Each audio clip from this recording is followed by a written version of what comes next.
Hi, this is Anna Murphy from ELUVEITIE, and you're watching Superscum.com.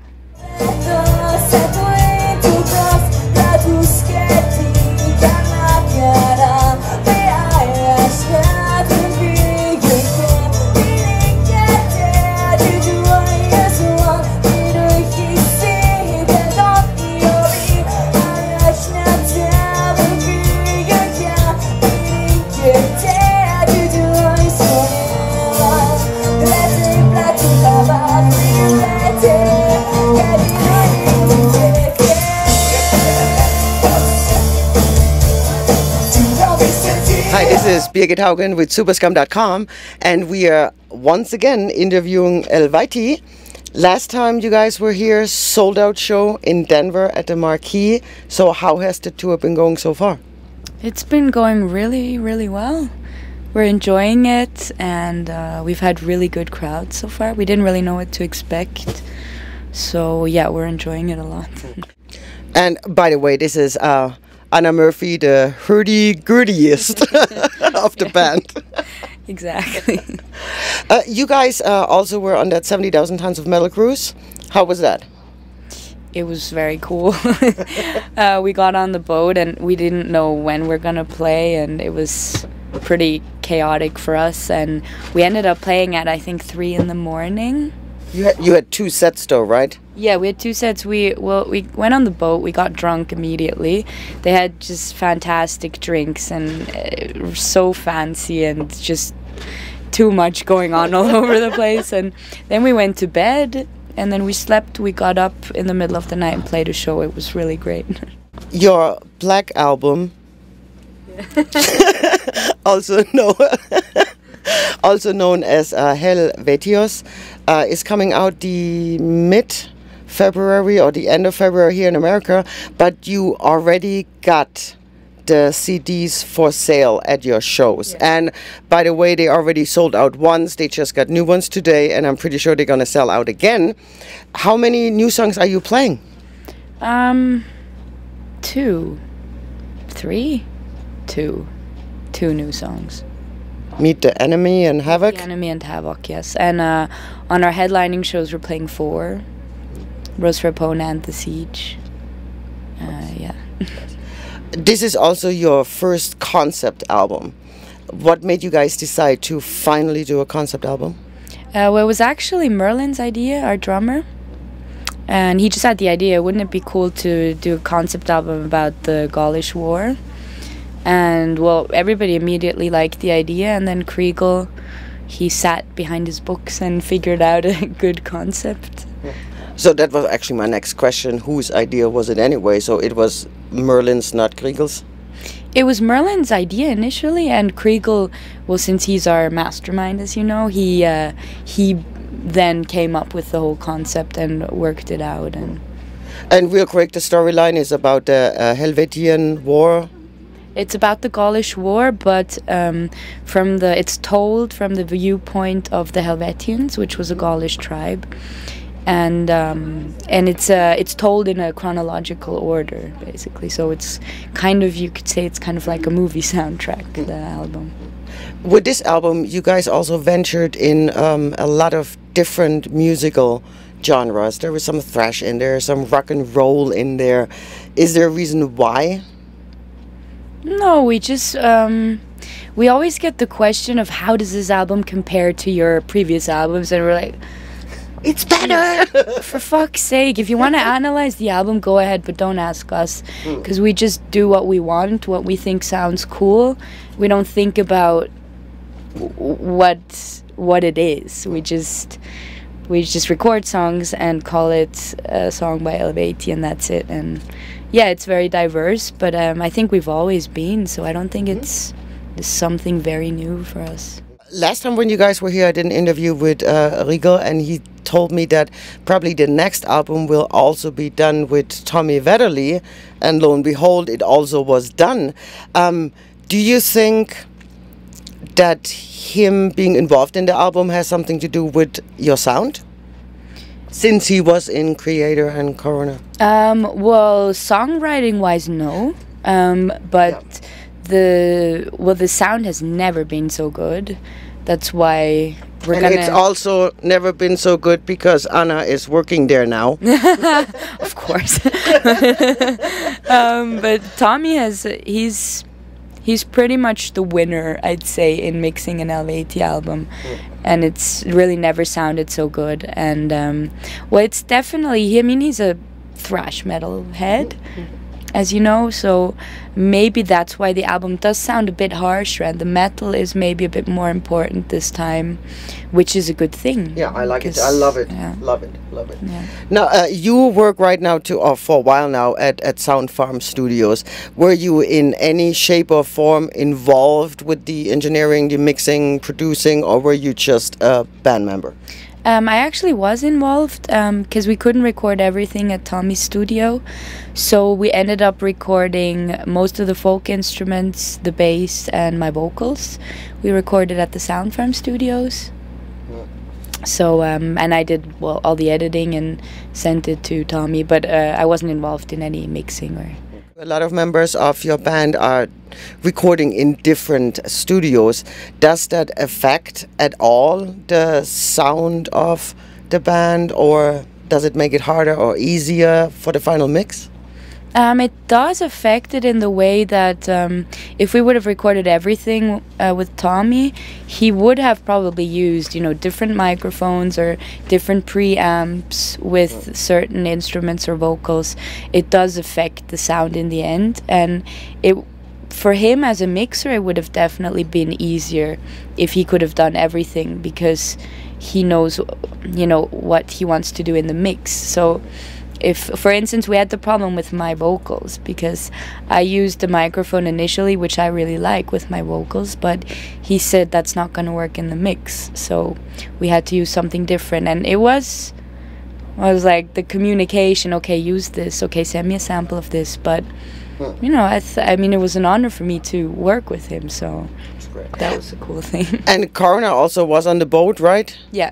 So Tommy was there too? Yeah, and we had lots of fun with the guys.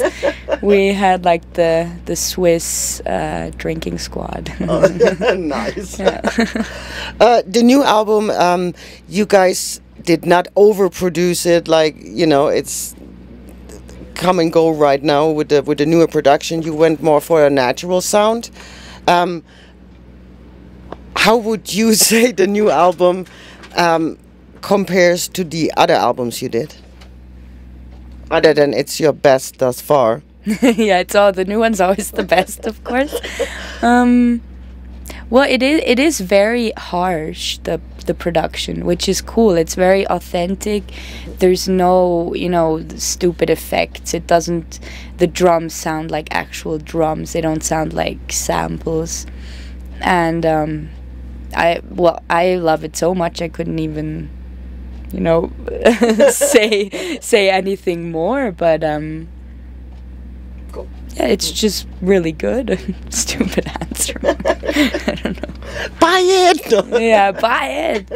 Or download it and give it to all your friends. Again, for your two videos for the album, A Rose for Ebona and Havoc, yeah. You went to Poland and worked again with Grupa 13. Mm-hmm. And a lot of bands are utilizing their services lately. Mm-hmm. What makes them so special? Well, they're a very good company. We got to know them through Behemoth. I'm sure you've seen the very, very cool clip. And I'm not really involved with all these organizational things, so somebody tells me we're going to record a video with them, and I go, okay, that's awesome, whatever. So, yeah, I get, and I mean, it is, of course, I mean, it is cheaper to record a video in Poland, and it's the same quality as a good company in Switzerland. Right. And, yeah. Oh. For the making of video, of the video, that doesn't even sound right. For the making of, it was very, very cold. Everybody had, you know, their thick jackets on, and there you are standing in a shirt. How long did it take to record the videos? Because I assume you both did them on the same day? No, we did Rose for Epona on one day, and then Havoc the next day. And pretty much took all day. We got up early in the morning, and we just shot my scenes until like 5 or 6, and it was freezing cold, and I was really, really drunk. So I don't really remember much of it, actually, to be honest. Who suggested the location for the video shoot? That was Grupa 13. They always take care of the script and of the location, which is really cool. They do a really good job. ELUVEITIE and Friends, you just had a festival this past December, and I assume it's going to be an annual thing? Yeah. What made you decide to do one of those festivals? It was actually, I think, Merlin's idea again. He's the idea bringer of the band. And well, then we sat together with our manager, and just the idea slowly developed, and we just thought it would be a cool idea, you know, to invite all our friends and have a blast, have a festival. Yeah. With Coroner again? No. Of course, yeah. ELU TV, whose idea was that? Actually, I think it was Merlin's idea. This is getting ridiculous. Yeah, it was Merlin's idea, and Kai sort of then built that up and got a good camera and started working with these video programs. Regal's hat has been mentioned multiple times in those episodes. A, will there ever be an episode just about the hat? And B, is that a Swiss thing because Tom G is never seen without his hat neither?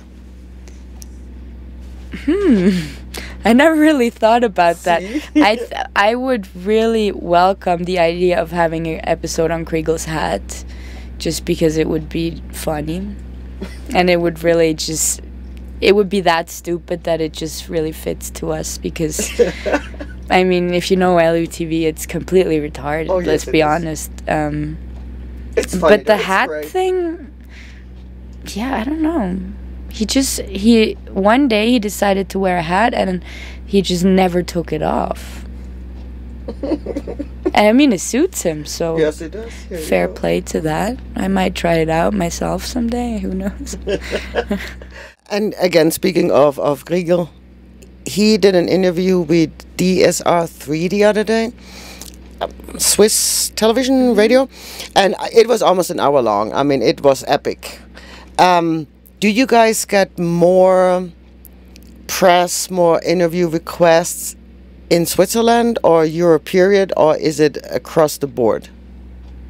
Well, we had a lot of phoner interviews now from all over the world. But now I think this whole Swiss media thing is just now because the album is new. Because usually we don't have that much going on. But I like to keep myself out of press things usually. So I'm not really involved that much in these things. You played a hurdy-gurdy. Not a very common instrument, to say the least. What made you decide to play the hurdy-gurdy? I saw it with a band. I don't know if you know Faun. It's Faun? Yes, it's a German band who combines medieval music with electronic sounds. And since I really liked that idea, I went to check them out live, and I saw the hurdy-gurdy. And I just thought it's cool. And I wanted to pick it up, and then I ended up here somewhere. How long did it take you to master the instrument? I don't think I've even mastered it yet, to be honest. You wing it? Well, I just play it. I mean, I don't know. There's so many things that are possible on the instrument. And if I watch YouTube videos of certain hurdy-gurdy players, then I think I am nowhere near mastering it. But I joined ELUVEITIE after 3 months of playing it, and then I basically learned the instrument by learning ELUVEITIE songs. So, and I don't play it traditionally either, and I don't want to either. So you are also involved in a million side projects. When do you have time for Anna? Well, I don't really have time for all of them, unfortunately, so I have to make kind of a priority list. And, well, it's just what I do at home and sometimes also on the road. because I do a lot of programming, and that's very easy to do when you're on the road. So one last question, and you know it's gonna come. Will there be an Evocation 2? yes, there will be, but we don't know when. There's no plans yet at all. What are your plans after this tour? Well, we're actually touring our asses off this year. We're gonna have like a 2-week break after this, and then we're headlining Pagan Fest in Europe, and then we're going on another tour somewhere else, and I don't think we'll be at home much this year. Are you guys going to do the festival market in Europe? I think so, yes. Cool. Yeah. All right. Well, thank you. Thank you. Lord, your skin, for you